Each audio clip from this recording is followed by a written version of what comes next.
주시는 하나님의 말씀은 신약 성경 마태복음 23장 1절로 12절입니다. 마태복음 23장 1절부터 12절, 저와 여러분들이 한 절씩 교독하시고 12절 말씀 함께 읽겠습니다. 이에 예수께서 무리와 제자들에게 말씀하여 이르시되 서기관들과 바리새인들이 모세의 자리에 앉았으니 그러므로 무엇이든지 그들이 말하는 바는 행하고 지키되 그들이 하는 행위는 본받지 말라. 그들은 말만 하고 행하지 아니하며 또 무거운 짐을 묻고 사람의 어깨에 지우되 자기는 이것을 한 손가락으로도 움직이려 하지 아니하며 그들의 모든 행위를 사람에게 보이고자 하나니 곧 그 경문띠를 넓게 하며 옷수를 길게 하고 잔치의 윗자리와 회당의 높은 자리와 시장에서 문안받는 것과 사람에게 랍비라 칭함을 받는 것을 좋아하느니라. 그러나 너희는 랍비라 칭함을 받지 말라. 너희 선생은 하나요 너희는 다 형제니라. 땅에 있는 자를 아버지라 하지 말라. 너희의 아버지는 한 분이시니 곧 하늘에 계신 이시니라. 또한 지도자라 칭함을 받지 말라. 너희의 지도자는 한 분이시니 곧 그리스도시니라. 너희 중에 큰 자는 너희를 섬기는 자가 되어야 하리라. 누구든지 자기를 높이는 자는 낮아지고 누구든지 자기를 낮추는 자는 높아지리라. 아멘. 먼 옛날 사람들은요, 우리가 사는 이 지구가 우주의 중심별이고 그 외에 태양이나 달이나 별들이 지구를 중심으로 하고 그 주위를 돌고 있다라고 생각했지요. 그것을 천동설이라고 말하잖아요. 이러한 관념은 고대 이집트의 천문학자였던 프톨레미가 천문학 집대성이라고 하는 책에 정립을 해놓았습니다. 그 책은요, 그 당대뿐만 아니라 그 이후로 약 1500년 동안 천문학에 있어서 가장 권위 있는 책으로 여겨졌습니다. 그러다가 16세기에 폴란드의 천문학자 코페르니쿠스가 밤하늘의 별들을 쭉 관찰하다가 아니다, 지구가 태양 주위를 돌고 있다 라는 것을 발견하고 지동설을 주장했습니다. 당시 코페르니쿠스는 기독교 사제였어요. 그는 천문학뿐만 아니라 수학과 또 수사학, 교회법의 전문가였습니다. 그가 이 지동설을 주장하자 당시 사회는 큰 논쟁에 휩싸였습니다. 훗날 과학자들은 그의 주장이 옳았다는 것을 과학적으로 증명해냈지요. 그러한 관점, 지구뿐만 아니라 온 우주를 바라보는 관점의 대변화, 대전환, 그것을 코페르니쿠스적 전환이라고 말합니다.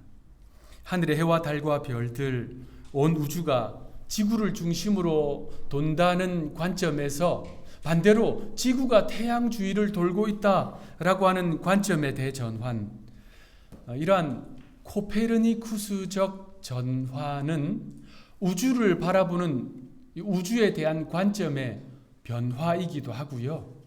사람의 생각, 사고방식, 삶의 태도의 급진적인 변화, 큰 변화를 뜻하기도 합니다. 우리가 어린 자녀들을 양육해 보면서 다 경험해 보신 건데요. 어린 아이들은요, 자신이 세계의 중심이다라고 생각합니다. 그래서 세상에 있는 모든 것들이 또 주변에 있는 모든 사람들이 다 자기를 위해 존재하고 있다라고 느껴요.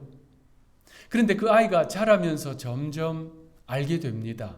가정에서도, 학교에서도, 사회에서도, 직장에서도 점점 깨닫게 돼요. 자신이 우주의 중심이 아니라 우주의 한 부분이라는 사실을 깨닫게 돼요. 그것을 이 마음의, 생각의 코페르니쿠스적 전환이 일어났다라고 말할 수 있습니다. 자, 이러한 과정을 통해서 필연적으로 배우게 되는 것이 겸손이라고 하는 덕목입니다.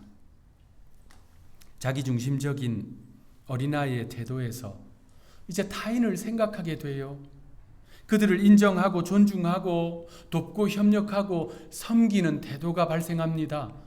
겸손이 있어야 할 수 있는 행동들이지요. 자, 그런데 그 아이가 성장했는데도 여전히 자신이 중심이고 자신이 세상의 우주의 중심이다 라고 하는 생각을 하고 있다면, 바꾸어 말해서 그 마음에 코페르니쿠스적 전환이 일어나지 않았다면 어른이 되어서도 자기중심적인 태도, 그저 대접받고 높임받는 것만을 좋아하는 어른아이가 되어버립니다. 그런데 만약 그리스도인 가운데 그러한 자기중심적인 가치관을, 생각을, 태도를 가지고 있다면 그는요, 하나님과의 관계에 있어서도 동일한 태도를 보인다는 것이 치명적인 문제입니다. 그들은 심지어 하나님마저도 자신을 위해서 존재한다라고 여깁니다. 하나님 믿는다 하지요. 하나님 섬긴다 하지요. 그런데 자신의 내면을 깊이 성찰하면 그 자신에게 있어서 하나님은 나를 성공하게 해주는 존재, 나에게 행복을 주기 위해 있는 존재, 그래서 나를 위해서 언제든지 달려와서 도와주어야 하는 존재 정도로 여긴다는 거예요. 그러므로 우리 그리스도인들에게는 반드시 이 코페르니쿠스적 전환이 꼭 일어나야 합니다. 내가 중심이 아니라 하나님이 중심, 교회가 중심, 이웃이 중심이라는 사실, 이거 겸손한 그리스도인들이 보여주는 공통적인 삶의 태도입니다. 16세기 천문학자 코페르니쿠스는 70세의 생을 마감할 때까지 교회 사역자로, 사제로, 그리고 학자로 성실하게 살았습니다. 그가 죽자 그의 무덤에는 그가 생전 살았을 때 남긴 유언으로 알려져 있는 이 글귀가 새겨졌습니다. 하나님, 바울에게 허락하신 은혜를 바라지는 않습니다. 베드로에게 베푸신 은총을 바라지는 않습니다. 다만 주님께서 십자가 위에 달린 강도에게 베푸신 그 은혜만이라도 주옵소서. 그의 고귀한 겸손이 담겨있는 신앙적 고백이라 할 수 있습니다. 주님, 저는 바울과 베드로처럼 큰 은혜, 큰 은총을 받을 만한 위대한 신앙인이 못 됩니다. 그렇지만 주인의 상에서 떨어지는 부스러기 은혜라도, 주님께서 십자가에 달리셨을 때 그 곁에 달린 강도에게 베푸신 긍휼과 자비라도 허락해 주옵소서. 그런 고백이지요.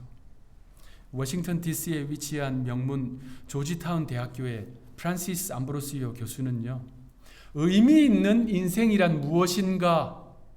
라고 하는 아주 중요한 질문을 던지면서 인류 역사 속에 존재한 의미 있는 인생을 찾아가는 두 길을 소개했습니다. 하나는 영웅의 길이요, 다른 하나는 성도의 길이다. 그리스 로마 제국은 영웅을 추앙했습니다. 영웅을 우러러 보았습니다. 영웅이란 장애물을 극복하고 능력을 발휘하여서 탁월한 경지에 오른 사람을 말하지요. 그들은 사람들로부터 인정을 받았습니다. 지위와 명예를 얻었습니다. 그래서 그들에게 있어서 삶이 무엇인가? 그들에게 삶은요, 그 인정을 받기 위한 분투의 과정이었습니다. 이러한 개념과 태도에서 비롯된 당시 사회의 절대적인 기초는 지위와 서열이었어요. 로마 제국 전체에서 그 인구의 2%에 해당한 황제의 그 가문과 약 600여 명으로 구성된 원로원, 그들이 최고위층이었습니다. 서열에서 꼭대기였어요. 그 아래에는 부유한 계층이 있었습니다. 그리고 그 밑에도 아주 많은 그 서열들, 여러 계층들이 있었어요. 그들은 자신들의 그 계층을 표현할 수 있는 의복, 옷을 입었습니다. 그것으로 자신의 계층을 자랑스럽게 여겼습니다. 그래서 로마 제국의 국부, 나라의 아버지라고 불린 철학자 키케로는 이 계층을 반드시 유지해야 한다라고 말했어요.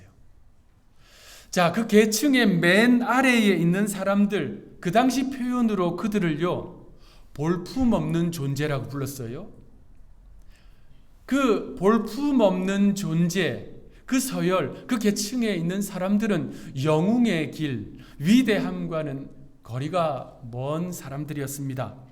물론 그들도 제국의 시민이었어요. 그래서 일정 분량 법의 보호와 권리를 누리고 있었습니다. 자, 그런데 그 맨 마지막 서열, 소위 볼품없는 존재, 그들 아래에도 하나가 더 있었습니다. 그 서열에 들지조차 못한 사람들, 누구일까요? 노예들입니다. 노예는 그리스 로마 사회를 지탱한 그 여러 층위의 서열, 계층, 계급의 맨 마지막 바닥이었습니다. 자, 이렇게 그들에게 있어서 사람의 정체성은 서열, 계층으로 설명이 되었던 그 시대. 그러니까 그들에게 있어서요, 밑으로 내려가는 것은 크나큰 비극입니다. 있어서는 안 될 일이에요. 위로 좀 더 큰 명예, 더 높은 자리, 더 높은 지위를 향해서 달려가고 분투하는 것이 그들의 영웅의 길이었다는 말입니다. 그러므로 그 당시 사람들이 생각하는 위대함에는 겸손이란 존재하지 않았어요. 당시 사람들에게 있어서 겸손은 덕목조차도 아니었습니다. 자, 앞서 설명드린 그 그리스 로마 제국의 제일 바닥에 위치한 소위 볼품없는 존재로 불리운 사람들, 그들은요, 모자를 쓰고 다녔습니다. 그 모자를 프리기아 캡이라고 불렀어요. 자유민의 모자라고 해석할 수 있습니다. 그 모자를 쓴 이유가 이거예요. 우리는 이 서열 사회에서 제일 마지막 단계, 볼품없는 존재로 불림받지만 적어도 저 노예는 아니다. 우리는 적어도 자유민이다. 라고 하는 것을 표현하기 위해서 그 모자를 쓰고 다녔습니다. 자, 이렇게 인간의 삶의 목적은 그 영웅의 길, 더 높은 곳, 더 높은 지위와 자리, 더 높은 서열을 위해서 분투하는 사회인데, 그 사회 한복판에서 사도 바울은 충격적인 표현을 했습니다. 로마서 1장 1절, 예수 그리스도의 종 바울은 사도로 부르심을 받아 하나님의 복음을 위하여 택정함을 입었으니. 자, 바울은 그 시대 그 로마 사람들에게 편지를 보냈습니다. 그 편지의 제일 첫 마디가 뭐예요? 나는 로마의 시민권자입니다. 이게 아니었어요. 바울은 로마의 시민권자였음에도 불구하고 그 표현을 쓰지 않았습니다. 나는 로마의 높은 계층의 사람들이 평소에 입고 다닌 의복, 토가라고 하는 의복이거든요. 나는 토가를 입은 사람입니다 라고 소개하지 않았습니다. 그것이 그 당시의 문화였는데도요. 나는 프리기아 캡, 모자를 쓰고 다니는 자유민입니다 라고도 소개하지 않았습니다. 뭐라고 지금 자신을 소개하고 있습니까? 예수 그리스도의 종 바울. 헬라어 원문에 좀 더 가깝게 번역하면 예수 그리스도의 노예 바울입니다. 바울은 지금 자신을 노예라고 표현하고 있어요. 이러한 행동을 우리는 사회적 자살 행위라고 말합니다. 자신의 어떤 행동과 말을 통해서 자기 스스로의 사회적 평판을 심각하게 훼손하는 행동입니다. 누군가 이런 행동이란 말을 하면요, 사람들로부터 무시당합니다. 사회에서 배척당할 수 있어요. 고립당할 수 있습니다. 그런데 바울은 지금 그 행동을 하고 있는 거예요. 나는 노예다 라고 말을 하고 있는 것입니다. 그는 자신의 이 표현, 나는 예수 그리스도의 노예다 라고 하는 이 말이 어쩌다가 실수로 나온 말이 아님을 이렇게 보여줍니다. 고린도전서 1장 23절 우리 합독하겠습니다. 시작. 우리는 십자가에 못 박힌 그리스도를 전하니 유대인에게는 거리끼는 것이요 이방인에게는 미련한 것이로되. 자, 여러분, 로마 시민, 자유민은 십자가형에서 사형당하지 않았습니다. 그게 당시 법이었어요. 십자가형은 노예들을 위한 것이었습니다. 여러분, 사도 바울은 십자가형으로 죽지 않았습니다. 참수형을 당했어요. 당시 로마 시민들도 아주 중범죄를 지은 죄인들이 있겠지요. 그들에게 참수형도 내렸고 화형도 내렸습니다. 그러한 종류의 처형 방법으로 사형을 집행했습니다. 그런데 십자가형은 로마의 자유민에게는 내리지 않았습니다. 바울은 참수형을 당했고요. 그런데 베드로는 어떻게 됩니까? 십자가형 당한 거예요. 만약에 로마 시민이, 자유민이 십자가형으로 죽었다 라고 하는 것은 무슨 의미냐면요, 그가 그 십자가형으로 처벌받기 전에 로마 시민권, 이 자유권을 박탈당하고 노예에 처해진 이후에 십자가형을 받은 것입니다. 그래서 당시 십자가형은 노예들의 형벌이라고 하는 별명이 있었어요. 자, 그런데 바울은 지금 뭐라고 합니까? 그 십자가에 못 박힌 예수, 나는 그를 전하는 사람이다 라고 말하고 있습니다. 자, 당시 유대인들에게 있어서 그렇게 나무에 달려 죽는 사람은 하나님께 저주를 받은 존재다 라고 생각했어요. 그게 당시 유대인의 관념이었습니다. 자, 그러한 관점에서 유대인들이 보는 예수라고 하는 존재는 하나님께 저주를 받아서 죽은 존재, 그 이상도 그 이하도 아닙니다. 로마인들에게는 어떻습니까? 말씀드렸지요. 십자가형을 당하는 사람은 노예라는 뜻입니다. 로마 사람들에게 있어서 예수라고 하는 존재는 황제에게 반역하다가 재판을 받아서 십자가형에 달려 죽은 식민지 노예, 그 이상도 그 이하도 아니었어요.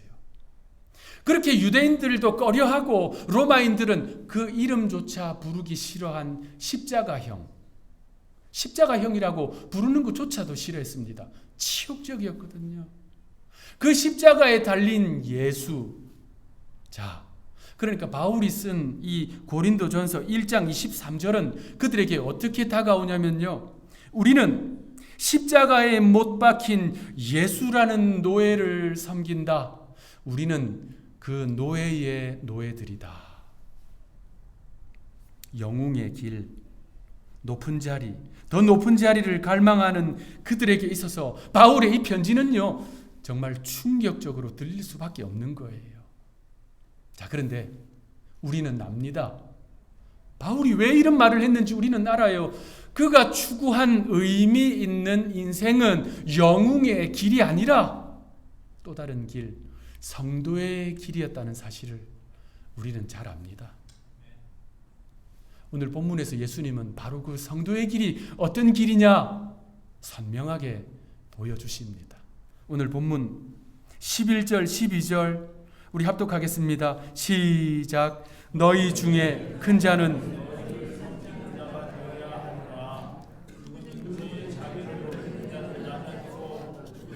자기를 낮추는 자는 높아지리라. 영국 옥스퍼드 대학교에서 역사를 가르치는 로빈 레인 폭스 교수는 로마 제국시대 전문가인데요. 그는 이렇게 표현했습니다. 로마 제국시대에 겸손은 칭찬의 제목이 된 적이 없다. 겸손은 비천하고 기구한 인간들에게나 어울리는 것이었다. 겸손한 사람은 야비하고 하찮은 사람과 같은 부류로 취급받았다. 딱 그 시대에 예수님께서 그 겸손한 삶이 예수를 따르는 길이요 성도의 길이라고 이토록 힘주어 말씀하시는 이유가 무엇일까요? 그 이유는 그리스도인이 성도가 성도의 길이 아닌 영웅의 길을 추구하고자 하는 그 태도가 우리 속에 있기 때문입니다. 영웅의 길을 생애 목표로 삼는 것, 그거 세상 이야기가 아니에요. 세상은 당연히 그렇게 합니다. 그런데 문제는 세상이 아닌 주님을 따르겠다고 나선 사람들의 마음 안에 그러한 태도가 있기 때문입니다. 여러분, 예수님의 제자들도 그랬잖아요. 세베대 아들들의 모친 살로메가 두 아들 손잡고 예수님께 찾아왔습니다. 야고보와 요한 데리고 와서 뭐라고 이야기합니까? 이 두 아들에게 좀 높은 자리 좀 주십시오. 예수님께 청탁했습니다. 그 일로 제자들 간에 말다툼이 생겼어요. 그러자 예수님께서 제자들을 바라보시면서 이렇게 말씀하셨습니다. 마태복음 20장 26절에서 28절 우리 함께 읽겠습니다. 시작. 너희 중에는 그렇지 않아야 하나니 너희 중에 누구든지 크고자 하는 자는 너희를 섬기는 자가 되고 너희 중에 누구든지 으뜸이 되고자 하는 자는 너희의 종이 되어야 하리라. 인자가 온 것은 섬김을 받으려 함이 아니라 도리어 섬기려 하고 자기 목숨을 대속물로 주려 합니다. 여러분, 주님은요, 주님을 따르는 길이 무엇인지, 성도의 길이 무엇인지 이토록 선명하게 보여주셨습니다. 예수님의 이 말씀은 불신자들을 향해 하신 말씀이 아니에요. 너희 중에는, 지금 예수님 따르겠다고 나선 제자들을 향해서 하신 말씀입니다. 예수님을 믿고 따르겠다고 하는 교회를 향해서, 저와 여러분들을 향해서 하시는 말씀이에요. 주님 따르는 길이 뭐라고요? 종이 되어야 하느니라. 서로 섬겨야 하느니라. 초대교회 교부 아우구스티누스는 겸손은 모든 덕의 기초입니다 라고 말했어요. 그는요, 겸손은 기독교 신앙의 핵심적인 덕목인데, 그 겸손의 반대편에 있는 교만은 인간으로 하여금 하나님으로부터 멀어지게 하는 가장 큰 장애물이다 라고 말했습니다. 그런데 그가 그 겸손을 그토록 강조한 이유는 교회 안에서도 겸손한 사람 존중하고 우러러보고 닮아가도록 해야 하는데, 오히려 그 겸손한 사람을 나약한 자로 보고 연약한 자라고 무시하고 어떤 경우에는 이용하고 멸시하는 태도가 교회 안에 있었다는 말입니다. 그 이유는 이 타락한 본성, 영웅의 길을 추구하고자 하는 태도가 교회 안에 팽배했기 때문입니다. 자, 그런데 여러분, 주의 몸된 교회에서 영웅의 길을 추구하고 있다면 그는 성도의 길과 점점 멀어지는 것입니다. 로마 제국적 삶의 태도를 추구하기 때문에 하나님 나라와 관계없는 삶을 사는 것입니다. 우리 주님은 성도의 길이 뭔지 헷갈리지 않도록 몸소 보여주셨어요. 주님께서 십자가를 앞두신 그 바로 전날 제자들을 다 불러 모아놓고 마지막 유월절 만찬을 나누셨습니다. 식후에 주님은요, 성도의 길, 겸손의 길을 스스로 보여주셨습니다. 요한복음 13장 4절 5절 말씀 우리 합독하겠습니다. 시작. 저녁 잡수시던 자리에서 일어나 겉옷을 벗고 수건을 가져다가 허리에 두르시고 이에 대야에 물을 떠서 제자들의 발을 씻으시고 그 두르신 시작하여. 자, 여러분, 그 장면을 보고 있다 생각해 보세요. 베드로가요, 예수님의 이 행동을 보고 충격을 받습니다. 그래서 예수님을 적극적으로 말립니다. 그도 그럴 것이 발을 씻는 행동, 노예 중에서도 제일 낮은 노예가 하는 일이었거든요. 예수님의 이러한 행동, 당시 유대 사회에 유례가 없는 행동이었습니다. 흔하지는 않지만 유대의 기록을 보면요, 제자들이 스승을, 랍비를 너무나도 사랑하고 존경해서 그 랍비의 발을 씻어 주려고 시도한 기록들이 흔하지는 않지만 있습니다. 그런데 높은 지위에 있는 사람이 낮은 지위에 있는 사람의 발을 씻었다, 그런 기록이 전무합니다. 랍비가 제자의 발을 씻었다, 그런 기록은 전무합니다. 그런데 이 랍비는 너무나도 예외적인 거예요. 너무나도 특별한 것입니다. 자기 스스로를 메시아라고 말씀함에도 불구하고 말입니다. 소위 신성한 아우구스투스 로마의 황제는 그 누구의 발을 씻어준 적이 없습니다. 그런데 이 메시아이신 그리스도이신 예수님은 이제 잠시 후에 자신을 배반하고 팔아버릴 가룟 유다의 발마저도 씻어주셨습니다. 주님은요, 위대함의 기준을 완전히 바꾸어 놓으신 분이에요. 그 후 주님은 이렇게 말씀하십니다. 요한복음 13장 14절 15절, 여러분을 향한, 우리를 향한 주님의 음성에 귀 기울이시기 바랍니다. 내가 주와 또는 선생이 되어 너희 발을 씻었으니 너희도 서로 발을 씻어주는 것이 옳으니라. 내가 너희에게 행한 것 같이 너희도 행하게 하려 하여 본을 보였노라. 여러분, 이게 성도의 길입니다. 예수님은 모두가 영웅의 길을 추구하고 그것이 위대함이라고 생각하는 그 세상 한복판에서 성도의 길이 무엇인지, 우리가 가야 할 길이 무엇인지를 이토록 명확하게 가르쳐 주셨습니다. 그래서 성도는 자신의 영광을 구하지 않고 영광의 하나님께 영광을 돌리는 사람들입니다. 성도는 자신의 뜻을 고집하지 않고 주인이신 하나님께 내어 맡기는 사람들입니다. 그래서 성도는 스스로 노예가 되신 그 주님의 노예로 낮은 자리로 기꺼이 나아가 섬기는 사람들입니다. 허리에 수건을 두르고 대야에 손을 넣어서 발을 씻어주는 그 자리에, 바로 그 낮은 자리에 예수님이 계시기 때문입니다. 말씀을 마무리하겠습니다. 정채봉 작가의 저서 처음의 마음으로 돌아가라, 그 책에는 짧지만 큰 울림을 남기는 이야기가 있습니다. 어느 세탁소에 갓 들어온 새 옷걸이가 있었어요. 그 새 옷걸이를 보고 헌 옷걸이가 이렇게 이야기했습니다.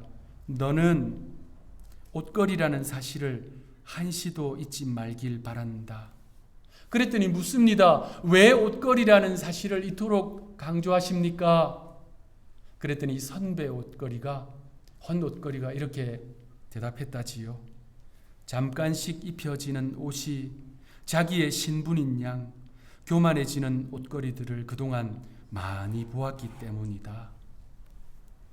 사랑하는 성도 여러분, 우리는 아침 안개와 같이 사라질 세상의 영광, 세상의 영웅의 길을 추구하는 사람들이 아닙니다. 우리는요, 그야말로 코페르니쿠스적 대전환을 경험한 사람들입니다. 내가 중심이 아니라 주님이 중심이요, 피값으로 사신 교회가 중심이요, 지금 내 좌우 곁에 있는 이 믿음의 동력자들이 중심이요, 사랑의 손길을 기다리는 이웃들이 중심이라는 사실을 깨닫고 안 성도입니다.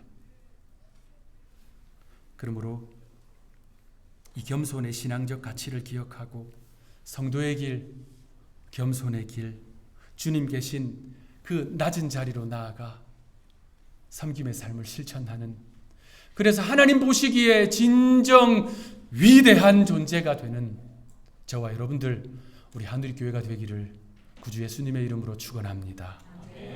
기도하겠습니다. 너희 안에 이 마음을 품으라. 곧 그리스도 예수의 마음이니 그는 근본 하나님의 본체시나 하나님과 동등됨을 취할 것으로 여기지 아니하시고 오히려 자기를 비워 종의 형체를 가지사 사람들과 같이 되셨고 사람의 모양으로 나타나사 자기를 낮추시고 죽기까지 복종하셨으니 곧 십자가에 죽으심이라. 사랑하는 주님, 저희가 주님의 이 마음을 품습니다. 주님의 행위를 본받습니다. 주님의 길을 따릅니다. 우리 교회, 한우리교회 온 성도들, 세상 영광 추구하는 것이 아니라 주님 계신 낮은 곳으로 가서 주님의 손과 발이 되어 섬김의 길, 성도의 길 걷게 하옵소서. 그곳에 계신 주님을 만나게 하옵소서. 겸손의 주가 되시는 예수님의 이름으로 간절히 기도합니다.